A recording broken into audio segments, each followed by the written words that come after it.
कथा को जो पुरुष सुनता है वो निश्चय ही निष्पाप होकर मोक्ष को, भगवत धाम को प्राप्त हो। महाराज युधिष्ठिर एकांत में विचार करने लगे, क्या समय आ रहा है, सब नष्ट होता जा रहा है, ये लोगों का स्वभाव कैसे बदल रहा है। 7 महीना हो गए थे अर्जुन को द्वारिका गए हुए, अभी वापस नहीं आए थे। महाराज युधिष्ठिर ऐसे अपशकुन देखने लगे जिससे पता चलने लगा कि विनाश होगा। जिस समय जो ऋतु होनी चाहिए वो ऋतु नहीं, उल्टे समय में ऋतु। जब वर्षा होनी चाहिए तब सूखा, और जब वर्षा नहीं होनी चाहिए तो अपार वर्षा, फसल नष्ट हो जाना, लोगों को बड़ा दुख होना। और देखा कि प्रायः लोग क्रोधी हो रहे हैं, कौड़ी कौड़ी के लिए लोभ करने लगे हैं, झूठ बोलना स्वभाव बन गया है, मित्रता में छल और कपट हो गया है, माता पिता सगे संबंधी पति पत्नी इनमें परस्पर झगड़ा होने लगा है। इसका मतलब है कि विनाश काल उपस्थित हो रहा है। जिसको देखो वो दंभी बनता जा रहा है, पाखंडी बनता जा रहा है, धन की प्रधानता हो गई है। युधिष्ठिर जी बहुत चिंतित हुए। युधिष्ठिर जी ने भीमसेन से कहा कि अर्जुन को हमने द्वारिका इसलिए भेजा था कि वहां जाकर पुण्य श्लोक भगवान श्री कृष्ण क्या करना चाहते हैं इसका पता लगाकर वो हमें बताएं आके। 7 महीने बीत गए, भीमसेन तुम्हारे छोटे भाई गांडीव धनुषधारी अर्जुन अभी तक लौटे नहीं और अपशकुन मुझे बहुत दिखाई दे रहे हैं। क्या वो समय आ गया क्या जिसे मेरा दुर्भाग्य कहते हैं? अर्थात क्या द्वारिकाधीश भगवान श्री कृष्ण अपनी लीला स्मरण कर लिए? क्योंकि मेरा हृदय घबरा रहा है अपने आप। ये संपत्ति, ये राज्य, ये स्त्री, ये प्राण, कुल, संतान, शत्रुओं पर विजय, सब कुछ श्री कृष्ण कृपा से प्राप्त हुआ है।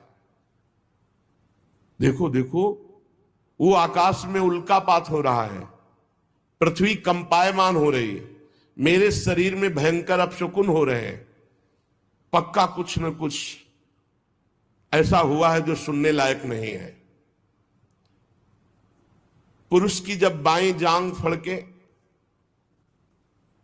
आंख, भुजा बार बार फड़के, तो समझ लेना चाहिए कोई विनाशकारी खेल होने वाला है।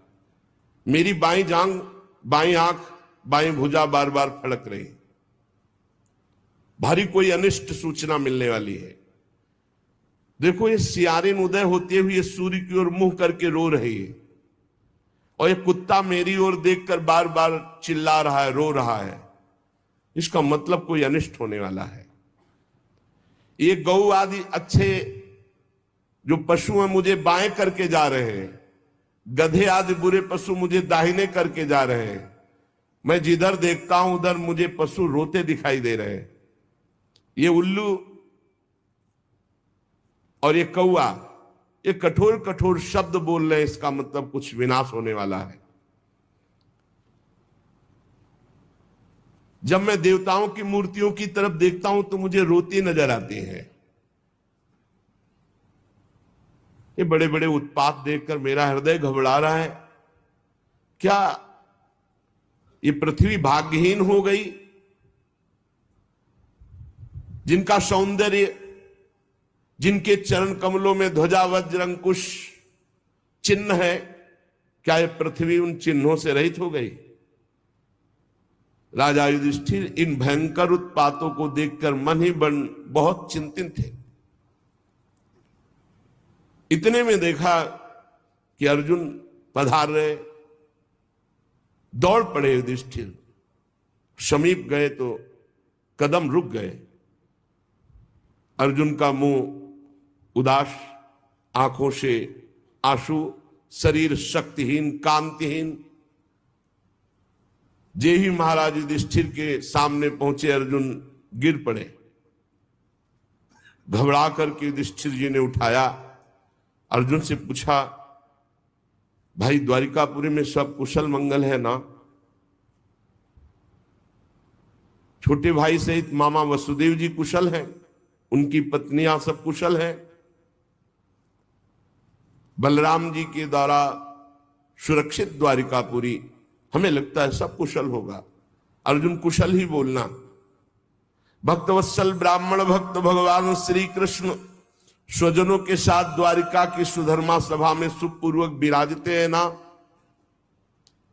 आदि पुरुष बलराम जी के साथ संसार के परम मंगल, परम कल्याण, परम उन्नति के लिए यदुवंश रूपी क्षीर सागर में हमारे प्रभु जैसे विराजमान, अभी विराजमान है ना। मुझे बहुत भय हो रहा है। अर्जुन जल्दी बताओ, तुम श्रीहीन हो गए हो, तेजहीन हो गए हो। क्या तुम्हारा किसी ने अपमान कर दिया? कहीं तुमने दुर्भावपूर्ण कोई अमंगल कार्य तो नहीं कर दिया? क्योंकि अमंगल कार्य करने वाले का तेज नष्ट हो जाता है। कहीं ऐसा तो नहीं हुआ कोई पात्र आया हो तुम्हारे पास और भीख मांग रहा हो और तुमने उसको दी न हो तो तुम्हारा पुण्य नष्ट हो गया हो? कहीं ऐसा तो नहीं हुआ देने की प्रतिज्ञा करके तुम मुकर गए हो तो तुम्हारे सुकृत नष्ट हो गए हो? कहीं ऐसा तो नहीं हुआ शरणागत का तुमने त्याग कर दिया हो? प्रश्नों की झड़ी लगा दी। कहीं ऐसा तो नहीं हुआ अगम्या स्त्री का समागम कर लिया हो? कहीं ऐसा तो नहीं हुआ कि जिस समागम करने योग्य का अपमान कर दिया हो? बड़े प्रश्न किए। लेकिन मुझे लगता है कि ऐसा धर्म विरुद्ध आचरण तुमसे कोई हो ही नहीं सकता। बहुत संभल के बोलना, इस समय मैं बहुत घबरा रहा हूं। क्या हो गया? मुझे बहुत मानसिक पीड़ा हो रही। वैसे ही दुख से अर्जुन जी बड़े दुखी थे। जब इतने प्रश्न किए तो विषाद ग्रस्त आंसुओं की झड़ी अर्जुन की, शरीर कांप रहा है, मुख सूख रहा है, पीला पड़ गया है चेहरा। बस एकमात्र श्री कृष्ण के ध्यान में डूबे हुए हैं। काफी देर में साहस बटोर करके उन्होंने बोलना शुरू किया। अर्जुन ने कहा, महाराज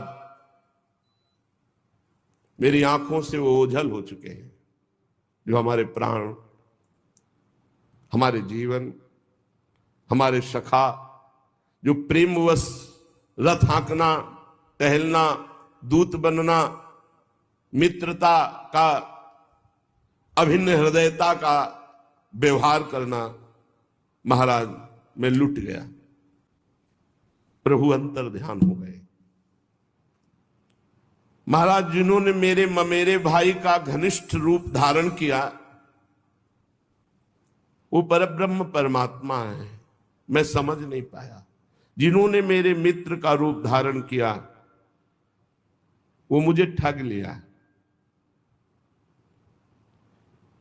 मेरा पराक्रम बड़े बड़े देवता नहीं सह सकते थे, आज क्षुद्र बन के भीलों ने मुझे परास्त कर दिया, लूट लिया। क्योंकि मेरा बल तो अंतर ध्यान हो गया ना।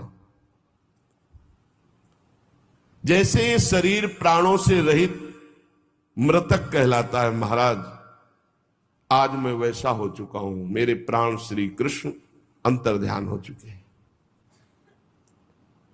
मैंने उन्हीं के आश्रय से महाराज द्रुपद के घर में आए हुए कामोन्मत्त राजाओं का तेज अपहरण करके द्रौपदी को स्वयंवर में जीता। मैंने उन्हीं के आश्रय से गांडीव धनुष पर बाण चढ़ाकर मत्स्यवेद किया। भगवान की दिव्य शक्ति हर समय अर्जुन के साथ रहती थी। ये आज वही गांडी हमारे हाथ में है, लेकिन मैं भीलों से नहीं जीत पाया।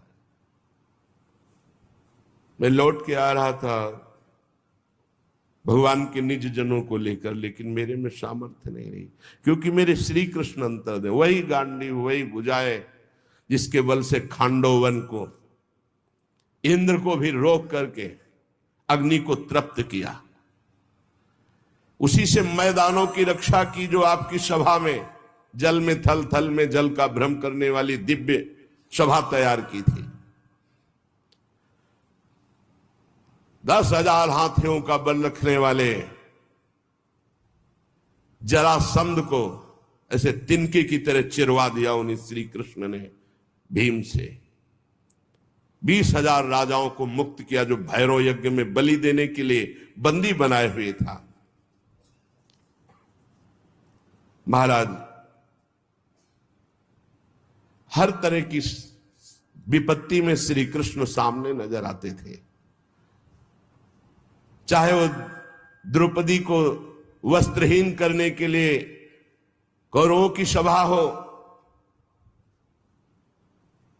या वनवास के समय दुर्योधन के षड्यंत्र से भेजे हुए 10,000 शिष्यों के साथ दुर्वासा ऋषि, हर समस्या का समाधान श्री कृष्ण थे। ये कई बार सुना चुके हैं दुर्वासा ऋषि का प्रसंग। बड़ा कठिन है किसी महापुरुष को प्रसन्न कर लेना, लेकिन जिनका भगवान से अनुराग नहीं वो लाभ नहीं ले पाते। 4 महीने दुर्वासा जी की बड़ी सेवा की दुर्योधन ने। दुर्वासा जी ने कहा वरदान मांगो, चातुर्मास भर तुमने सेवा की, क्या चाहते हो? दुर्योधन ने ये विचार किया कि पांडवों का जड़ से नाश हो जाए, बढ़िया अवसर है। तो उनका ब्राह्मण हमारे ज्येष्ठ भ्राता महाराज युधिष्ठिर वनवास में है, आप 10,000 शिष्यों के साथ जाएं और उनका आतिथ्य स्वीकार करें। तब जब द्रौपदी जी बटलोई में प्रसाद पाले, द्रौपदी पालिए फिर वहां कुछ नहीं। सिद्ध सूर्यदेव के द्वारा दी हुई बटलोई थी। तथास्तु कहकर दुर्वासा जी ठीक उसी समय पहुंचे जब द्रौपदी जी प्रसाद पाक के बटलोई मार्जन करके रख दिया। शिष्य मंडली 10,000 आगे दुर्वासा जी। जी महाराज धर्मराज जी के समय पहुंचे, साष्टांग दंडवत किया। महाराज आइए, आज तो हमारे अहोभाग्य, आप कृपा करके दर्शन दिए। अब पूछना होता महाराज प्रसाद पाल? हाँ हाँ, अभी यमुना स्नान करके आते हैं, अभी आते हैं प्रसाद पाने। 10,000 शिष्य सहित यमुना जी स्नान करने गए। महाराज युधिष्ठिर द्रौपदी के पास गए और द्रौपदी जी से पूछा प्रसाद पा लिया? हाँ, बटलोई मान के रख दी।